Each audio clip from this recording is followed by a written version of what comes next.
So ఇంట్లో couple friendly మంచి success అయింది. కపుల్ ఫ్రెండ్లీ అనేది ఆహ్, సంతోష్ హిట్ కొట్టాలని అందరం వెయిట్ చేస్తున్నాం. Yeah. సంతోష్ చాలా గుడ్ ఆర్టిస్టు. చాలా అంటే చాలా న్యాచురల్‌గా ఉంటాయి. తను ఎక్కడ యాక్ట్ చేసినట్టు ఉండదు. ఏ క్యారెక్టర్ చేసినా. ఎందుకో సబ్జెక్ట్స్ కుదరట్లేదు. కానీ కపుల్ ఫ్రెండ్లీతో అందరికీ ఒక సాటిస్ఫాక్షన్ వచ్చేసింది. అన్నయ్య ఎంత హ్యాపీగా ఉన్నాడో మేము కూడా అంత హ్యాపీగా ఉన్నాం కపుల్ ఫ్రెండ్లీ రిలీజ్ అయిన తర్వాత.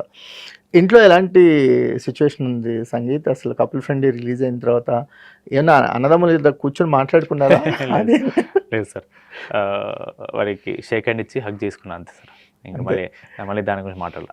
దాని గురించి అది మాట్లాడరా? మాట్లాడరు సార్. చూసినప్పుడు ఏమనిపించింది? నేను సినిమా రిలీజ్ ముందే చూసాను సార్. చూసారా? ముందే ఒకసారి చూపించాడు నాకు ముందే, ఒపీనియన్ కోసం ముందే చూపించాడు. ఒక 1.5 year ముందు అండ్ రిలీజ్కి ఒక 2 weeks ముందు చూపించాడు సార్. సో నాకు ముందే I felt very positive sir.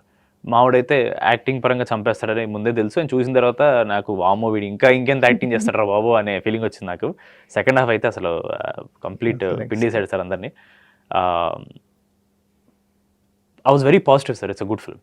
I was just praying that audience will give him another chance and they will give him more reception this time. And నేను అనుకున్న దానికి ముందే ఆడియన్స్ ఫిక్స్ అయిపోయారు.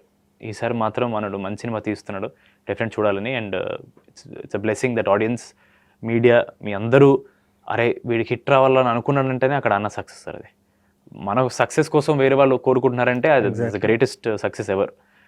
That means they have owned him. So that is